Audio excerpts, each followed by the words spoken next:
was of the, fight the power generation and 911 is a joke and all the, public enemy. I wanted to marry Chuck D. I just absolutely, absolutely loved it. So I went off to college feeling like I could change the world. My freshman year, I was looking for every opportunity to picket and poll and, so that was kind of my experience and one of the things that really attracted me. I was a follower of groups like the Jungle Brothers and De La Soul, and I was the one with the African medallion around my neck, not with the fat gold chain.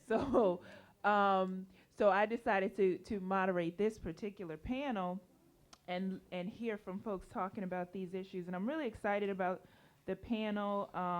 Dr. Carlton Usher is an author, and he will kind of talk to you about what he has researched and written on. And David Minister Server Tavares couldn't be here, so Jaja Shakur is going to speak also, in his stead.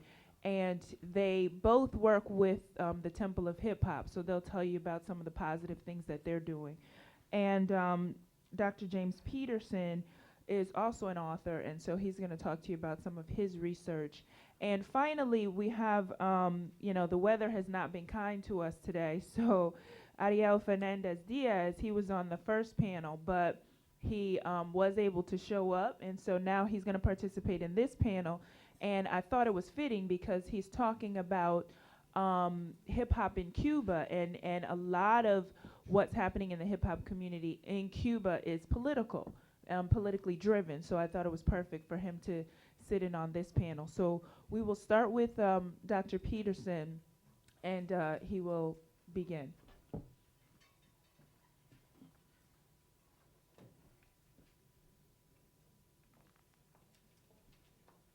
morning. Thank you, Dr. Allison, for the introduction, but also thank you for organizing and putting together this conference. You can help me organize it. Is my phone? You guys can hear me. Thank you for organizing this conference. And I just want to say that this kind of coming together to look at hip hop culture in sophisticated social, political, and academic ways is very, very important to me personally because of my scholarship, but also very, very important to teaching across this country. I know Josh Wright sort of understating what's going on at Howard University right now, but it's really a groundbreaking program that Josh is spearheading as a grad student to establish hip-hop studies there. So the work that people are doing in and around hip-hop culture right now, I think is very, very important. And to be honest with you, I think it is the most driven and one of the most significant forms of African-American studies scholarship. Okay, I'm going to just talk loud. My talk today is entitled, What is Political in the Unconscious? The Universal Politics of Hip-Hop Culture. And I promise you I'm going to try to break down the terminology so that we can all engage in the discussion. But I should say at the outset, excuse me. Thank you. I should say at the outset that I've been wrestling with whether or not hip-hop culture can be and or is political. And I got to be honest with you, I'm from the same era that you're from. And I'm always accused of being nostalgic about hip-hop. I'm always accused of remembering the good old days that never really existed, right?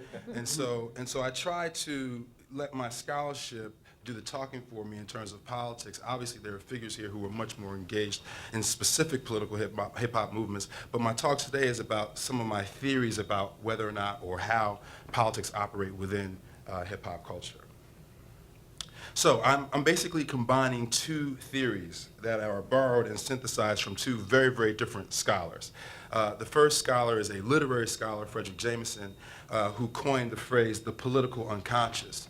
And this is a really, really important term for literary study, and I'm appropriating it and trying to apply it to hip-hop culture. Essentially, what Jameson does is he borrows from Freud. Any psychologists in the room?